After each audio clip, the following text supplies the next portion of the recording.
In this episode of Blacklist Builds, I'm replacing my old exhaust setup with a setup that I think just might be more perfect.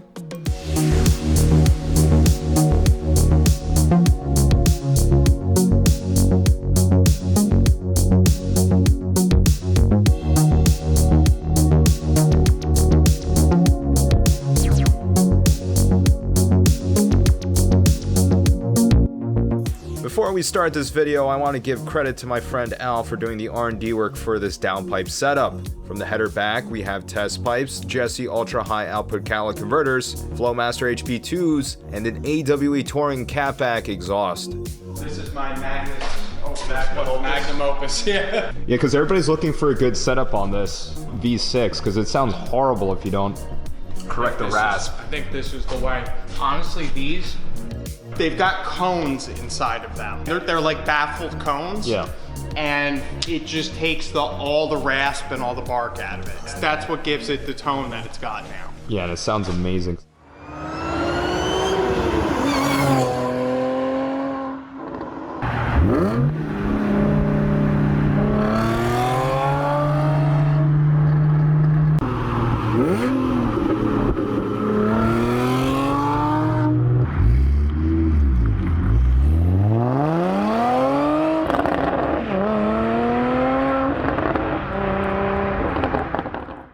And these are just G Sports cats, right? Yeah, the high flows. Yeah, definitely need high flows for everyday driving. I was running catless before and I wanted to die. Yeah, you know what the problem is with the stock ones is that they literally, because they're further up, the whole the weight of the system pulling down on them. And since this is heavier gauge pipe and everything, it weighs more. So that weight was just pulling them apart. So that's why we ended up having to put them down low. And I probably did two or three flexes for him. Just because of how that setup was, and he ended up having bad motor mounts. Oh yeah, these new test pipes he's got are, see that flange thickness? Yeah, the ones he had in there, they from his bad motor mount, it cracked around the O2 sensor, and the O2 sensor blew out. That's next on my list, motor mounts. Yeah, no, definitely. I gotta change them out soon. Definitely. Yeah. So we just gotta. Because I'll tell you what, if this system breaks once I put it on your car, we know you got bad motor. Motor mounts, yeah.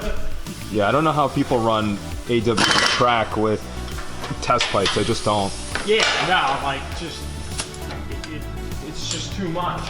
When I went to the first car meet with you, Yeah. I had my S2000, still have my S2000. The silver one, right? Yep, and I was riding behind all of you guys because we were driving to the meet, and I'm like, holy I was using that fucking 9,000 rev limiter. No, those Audis sound good as shit, and it's fast as fuck. I couldn't keep up. All right, let's Nice. just go straight back. Solid.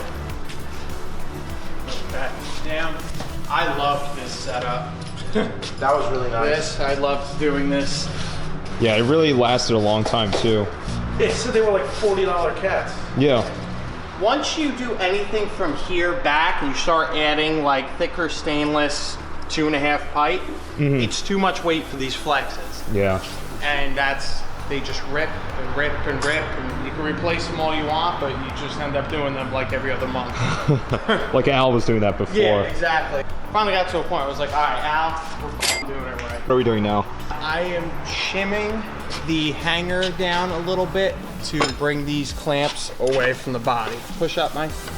The reason that this isn't welded and it's clamped is for any reason the system has to come apart, or if anyone has to work on it and I'm not taking it apart, they can split it without having to take the whole thing down. The 3 washers super glued together as your shim, so when you do take it down, you're not like lost on how many shims has to be there. I appreciate you making everything a little bit easier to take down for me to work on the car. No problem. Especially removing those studs and putting it the right direction. Oh yeah.